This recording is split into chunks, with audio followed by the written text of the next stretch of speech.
Only 10% of the water at any given time possesses a combination of ideal characteristics bass prefer to habituate, and overwhelmingly, the majority of bass will be found in that 10% of water. When trying to locate any bass, you must think structure.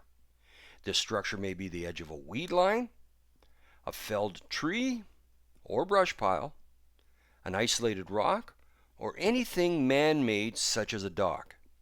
Bass are extremely object-orientated. There's a saying, you may find structure that is not holding bass, but you will never find bass without structure.